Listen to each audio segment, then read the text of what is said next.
We're back with Emma and the Acoustic Labs, St. Paul Music Collective, checking out Orfield Laboratories. Wonderful. Emma Orfield's explaining it all to us. Thanks again, Emma. Yeah, my pleasure. So we're back in our nationally accredited, federally accredited acoustic lab. This is about a 2,500 square foot addition onto the historic Sound 80 Studios building. So this used to be the parking lot, and we built it on to accommodate the anechoic chamber, which is behind you. So this box is about 3 semi-trucks worth of material, and it is certified as the quietest place on earth by Guinness World Records.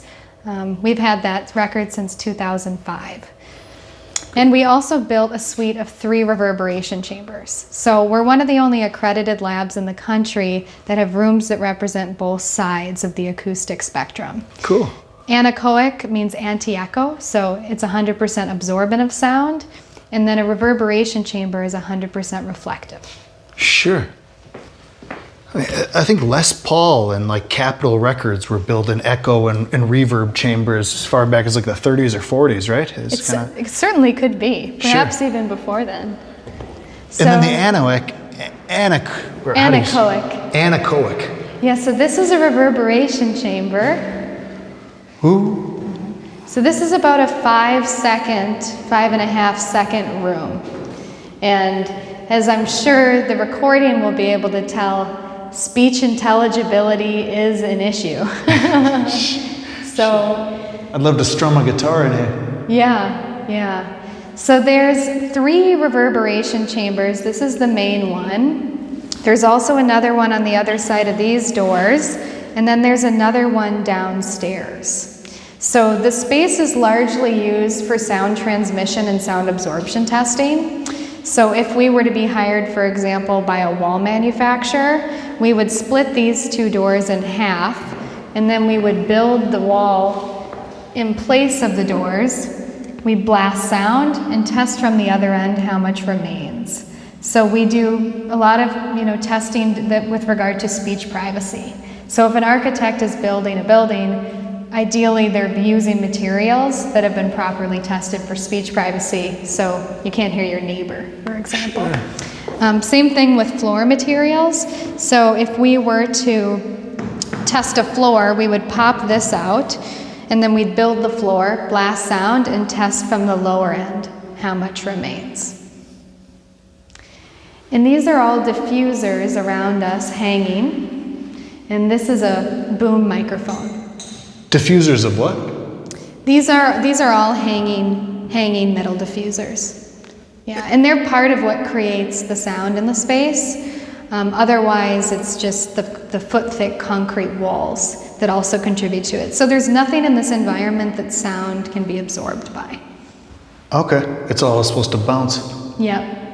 And it's also it's 100% diffuse in here, meaning no matter where I am in relation to you, I'm always going to sound exactly the same. So there's no variability. Wow. Regardless of my orientation, regardless of how close or far I am from you. Yeah, it all sounds the same volume-wise. It all sounds the same, that's right. I've never seen such a sturdy boom mic. I think it's got some serious reach, huh? Yeah, we have to have it so that when we do testing, it gets an even read of the environment of the field. You guys use all types of different mics, or is it usually condensers, or? All sorts of different mics. Cool. Yeah. Do you guys work with like microphone companies ever? You ever get a call from Neumann or Soyuz or any of those? We have worked with microphone companies. Sure. Yes, in the past. Yeah, it would be a good question for my lab manager that runs, most of the testing. Cool. I'm not sure exactly the companies, but we've certainly worked with microphone testing before. Sure. Yeah, because like the Les Paul stuff, I think, he built his out of a cave, but then Capitol Records, I think they turned into a parking lot now, but... oh, is that right? Yeah, but like below their LA studio, they had this giant reverb chamber, and then, so Frank Sinatra would sing in a mic, and then that mic would blast down in the reverb chamber, and then they'd be able to add parts of that to the recording. Yeah. So you just get as much reverb as you want. Amazing. But then the anechoic. Yeah. That's more like a modern recording studio where you're taking out all of the reverberation, and so the microphone just captures exactly what it wants. Right, it's completely, yeah, there's absolutely nothing in the environment that sound can reflect off of. And we can go in there now. Cool.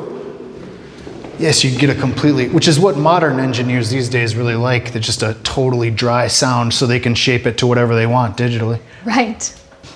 Yeah, so this is the anechoic chamber. So there's 2 layers of steel. There's a steel outer chamber and a steel inner chamber divided by air. And this entire building is foot-thick concrete walls. Or I should say the acoustic lab is foot-thick concrete walls. Glad we didn't try to live stream. Oh, wow. Look at this. Yeah.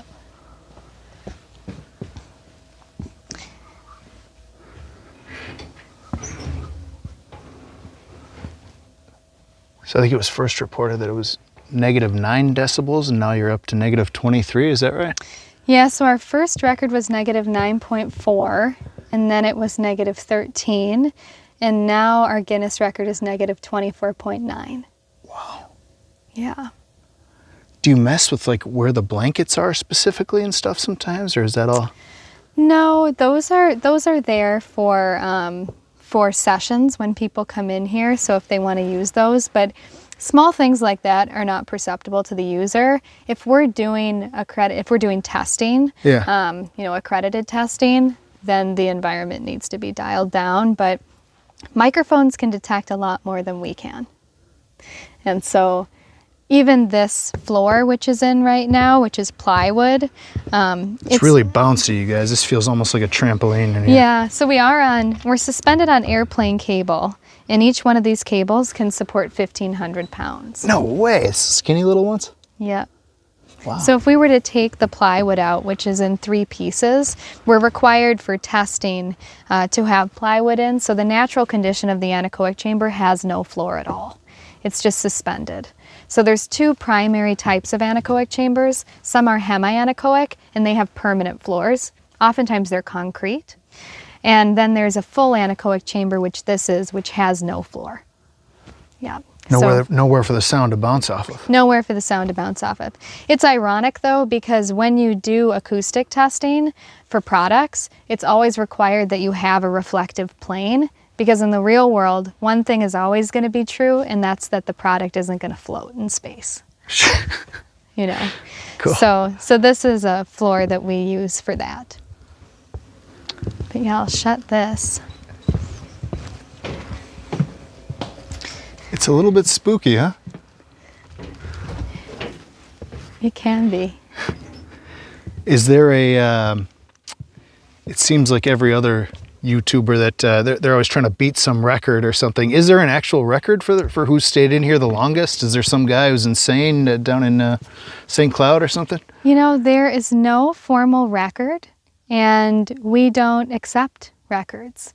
So there's a lot of rumors that spread about how it's challenging to be in here. Yeah. Many years ago, the London Daily Mail wrote a piece that if you spend 45 minutes in here, you'll go crazy. Yeah.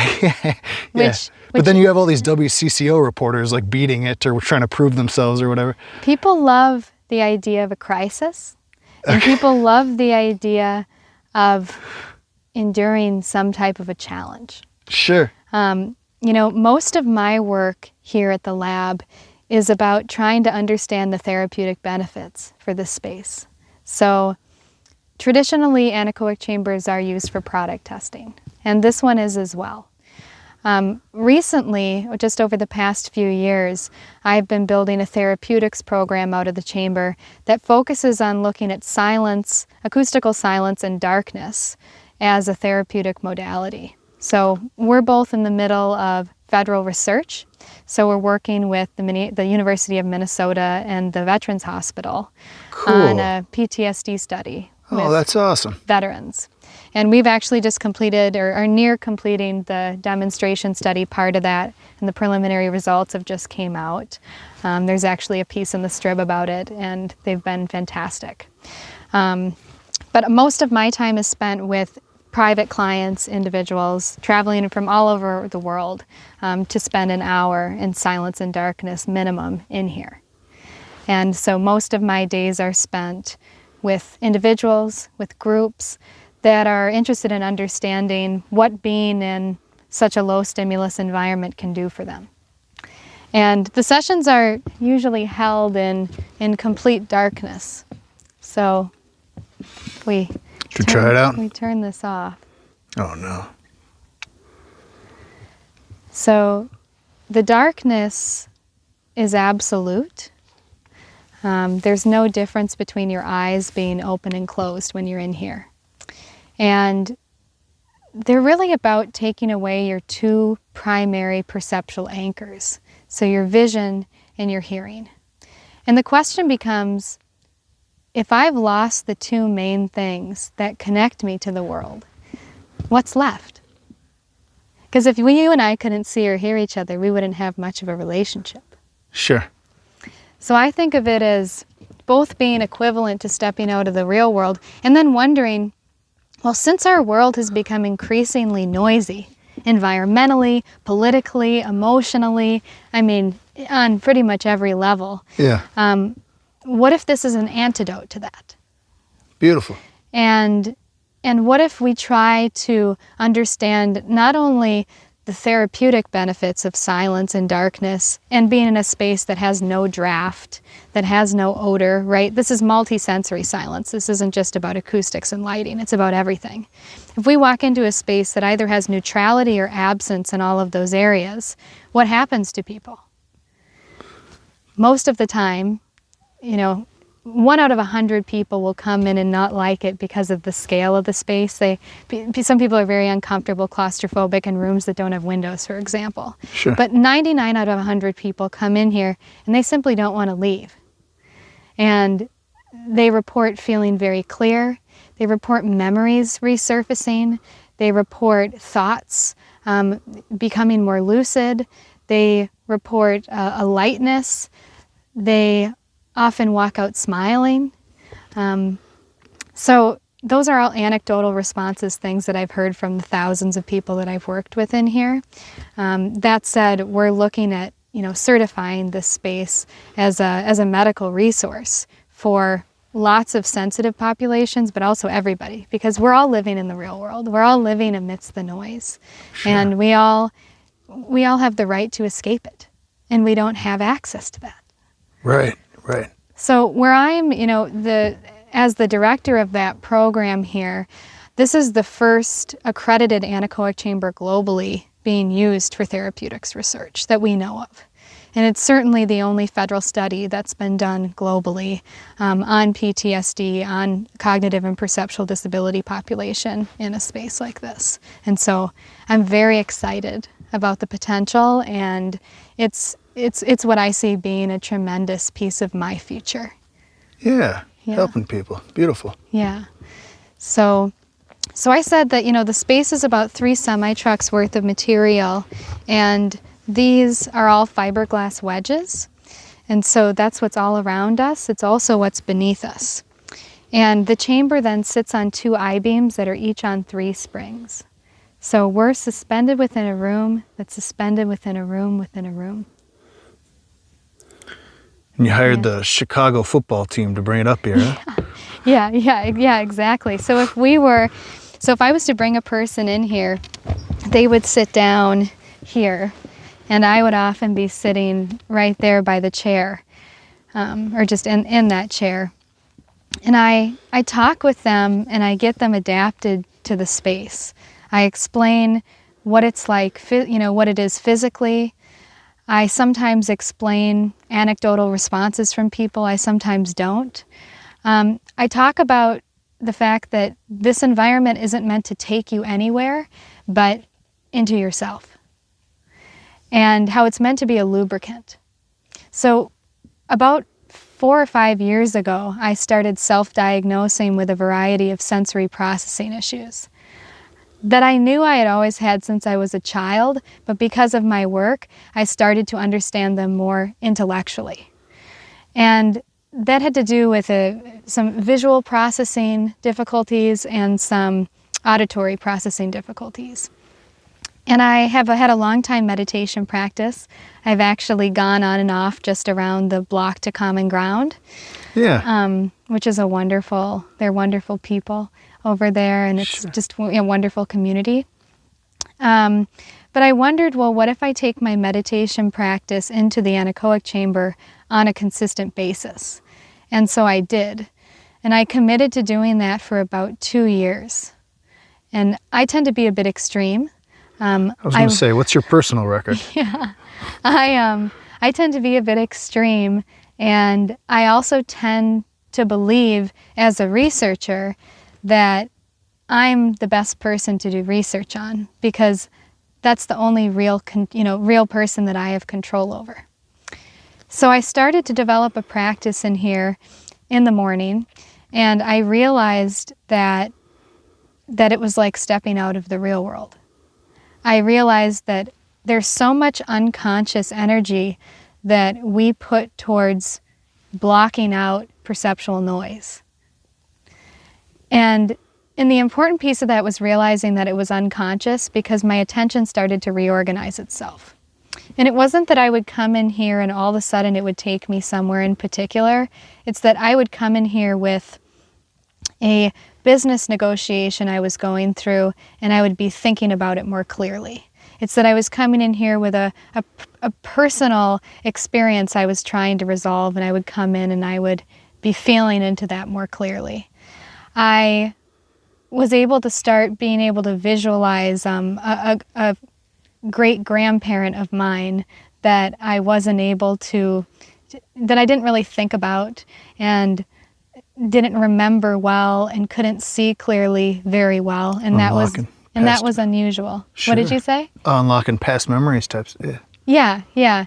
And I think with a lot of that, we often attribute those types of things to something mystical, which I don't dismiss the idea that there is a mystical component to this environment, because I know that there is. But I think that a lot of what is mystical has to do with what we don't have access to and what we don't have access to understanding. And so the time that I spent in here made me realize that I should open it up to other people. And so I did. And so I started hosting group sessions with strangers, actually. I wanted to access broad demographics, populations of people, and so I decided to just put up sessions on Eventbrite. And I sold 5 tickets. And the first group showed up on the very first day, or one of the first days, and it was a priest, a cop, a finance guy, a mother, and a sailor. And I thought to myself, perfect. So broad, so unexpected. Yeah. I think I thought that it would be a lot of meditators that were going to come and show up. Though I understood that a lot of people were attracted to the anechoic chamber as kind of a novelty. We used to have, and still do have, quite a few tourists that come by. Sure. But I thought this is perfect, because right off the bat, what it implied to me, and to an extent I already knew this, but it implied to me that everybody is looking for silence. Everybody is attracted to silence. And the randomness of the thousands of visitors that showed up in those groups, not just to come and sit in silence in groups, but to come sit in silence with strangers in a room within a room within a room, suspended. Oh, you guys were just quiet? For an hour. Oh, wow. In the dark. Wow, okay. I thought this was more like an interview thing, but you guys just all sat here together. No, so I would bring in the 5 people. I'd have 5 chairs set up, and they would sit in silence and darkness together for an hour. Wow. And then you'd interview them afterwards about the... I wouldn't interview them at all. There are conversations I've had with certain guests over that period of time, but it was very casual. So they would come in, I would actually leave them alone in the lobby to get acquainted with one another. Cool. Because I've always found that less instruction is better, and if you leave people alone, at some point they will start talking to one another. So I would leave them, they would start talking, and then I would greet them, give them an introduction, get them more acquainted, bring them in here, and I would leave them in here for an hour together. And then I would come in, slowly readapt them to light, slowly bring them out of the chamber. But they spent the hour in here in silence. And one of my clients, Lucy, actually, She's local, and she came to sit in silence with strangers for a year, once a month. And she describes in a film that she actually just premiered at the Minneapolis St. Paul Film Festival, she describes the intimacy that she experienced with the people in here, despite, not sharing any dialogue. So, when you come into a space that's so quiet and completely dark, I mean, you've never even been in that space with yourself. You haven't been in that space, a space like that with your spouse or your child, moreover, a stranger. Yeah. So it's an intimate experience to do that, and it's also an extremely self-selecting crowd. Everyone that came was choosing to come. Yeah, okay. And it was very beautiful. So at the moment, I don't host those group sessions anymore. It's potentially something that will resume at some point. I'm just right now working only with private clients and on the research and PTSD federal study. But Cool. it was an entry point into what I'm doing now, and it made it much more accessible for people because of the cost and whatnot. Yeah. Yeah, it's a weird, that's hard to wrap my head around, just the intimate thing. Just because, I mean, if you're just sitting in silence with people, how do you feel like you know them more? But I suppose if you're doing something that strange with a person, I think it has to do with, with safety and trust and comfort. okay. You're in the dark. You're starting, you hear your stomach, you hear people shift. And so it's easy when you're in a group in here to become self-conscious because you can hear other people's stomachs. You start to be worried that perhaps you're going to disrupt another person's experience, which I would lay the ground in the beginning saying, don't worry about that. Everyone is in the same position. Everyone's going to be worried about that, so perhaps let's just not. Perhaps let's let go of it. But the intimacy that she described was, it was about the fact that less is more. And it was about the fact that very seldom do we find ourselves in an environment with other people that's silent. It almost defies the metaphor of what it's meant to be in an environment with other people. Right. Which is why it's strange to be, especially for a new person, in a group meditation hall. Being Sure. silent with others is unusual. And I think that's part of what makes it so effective. That makes, okay, cool. Yeah. I've been meaning to get up to Common Ground, but I've done some sound baths, so I think I know what you mean. Yeah, they do a wonderful session at 10:30 and I think 7 p.m. on Sundays. It's their community practice group, and it's a 30-minute silent meditation and then a Dharma talk. And the couple that runs it are fantastic. Mark Nunberg often runs the sessions on Sunday mornings, and he's just very down to earth.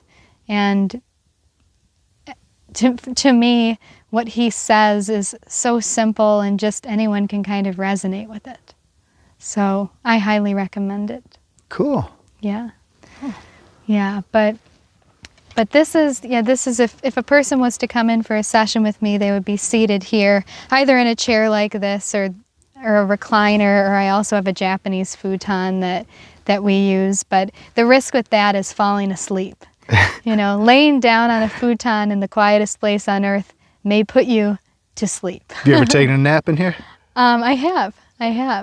Yeah, interestingly, and this is also, I just have to mention a anecdotal, but I have some clients that come in to nap, and they report that they get more REM sleep the following night. And my mother actually has reported the same thing. So again, we don't know exactly why that happens, but I assume it just has to do with the fact that you've been given enough rest and enough, such a decrease in stimulus that it's impacting your sleep that following night. Cool. Yeah. Cool. All positive things, pretty much. Yeah, exactly. Very, very positive things. I mean, again, historically, we've never defined the space well in terms of people, because the space has always been about product testing. Yeah. And so my goal right now is to say, let's not just create a narrative about what this space is meant to be in terms of wellness. let's create a narrative that's supported by scientific research.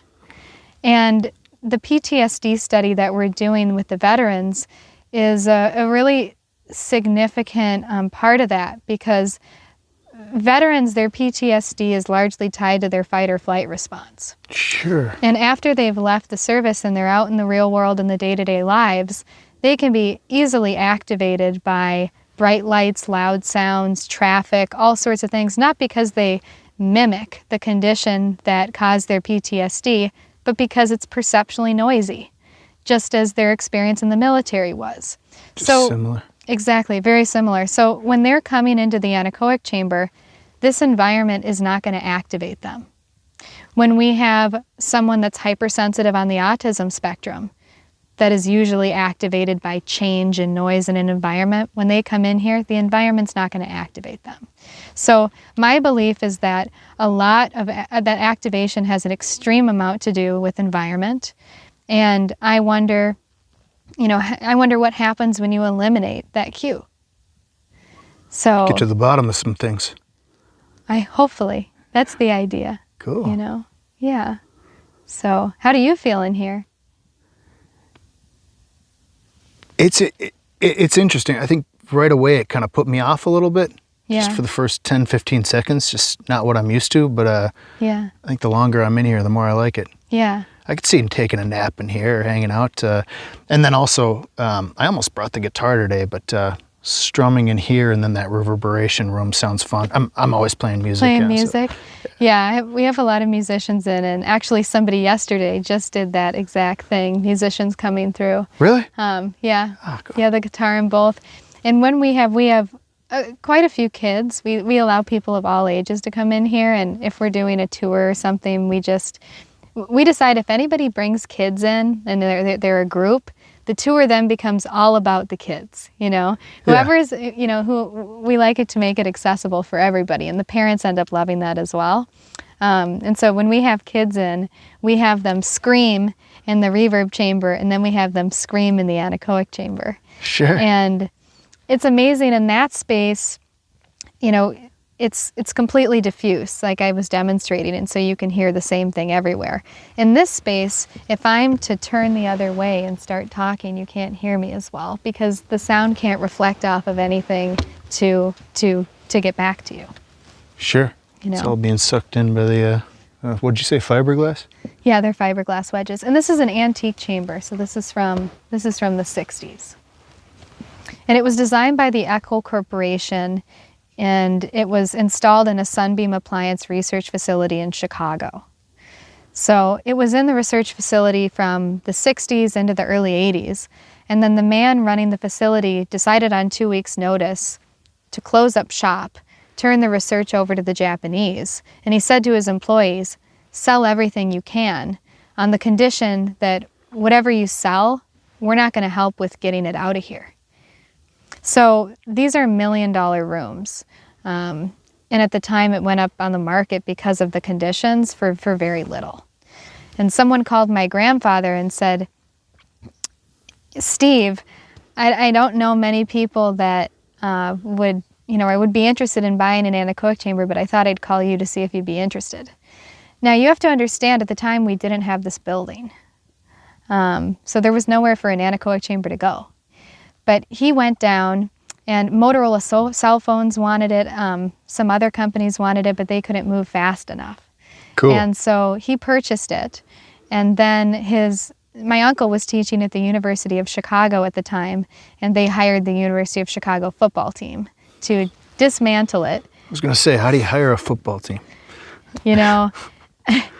How do you ... is a many sentences I've started, asking my grandfather with those words. He must be pretty happy you're taking this approach to these rooms and making it more about people and all that stuff. He is. He is very happy about it. It's definitely a new incarnation of the business, and my goal with getting involved in all of this has been to understand how I can continue what he's taught me on. And I've been historically very interested in therapeutics, very interested in wellness. I'm very interested in silence, and I self-identify as a hypersensitive person and have all of my life. I'm interested in research, I'm interested in science, and as we were talking about earlier, I like the idea of all these different areas of wonder converging.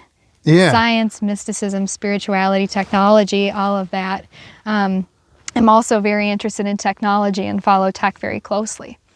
So he's very supportive of the direction that I'm heading in with this, and I think the most important thing to say is that it's his knowledge and it's what he's taught me and what this business has been doing for so long that has led to to my creating this new approach. It's the lab is the scientific foundation for the therapeutics work that will hopefully continue on far beyond my lifetime as well. Cool. So it's a pleasure. Glad you're using it to help people. That's beautiful. Yeah, exactly. That's the idea. We all have to help people. Beautiful.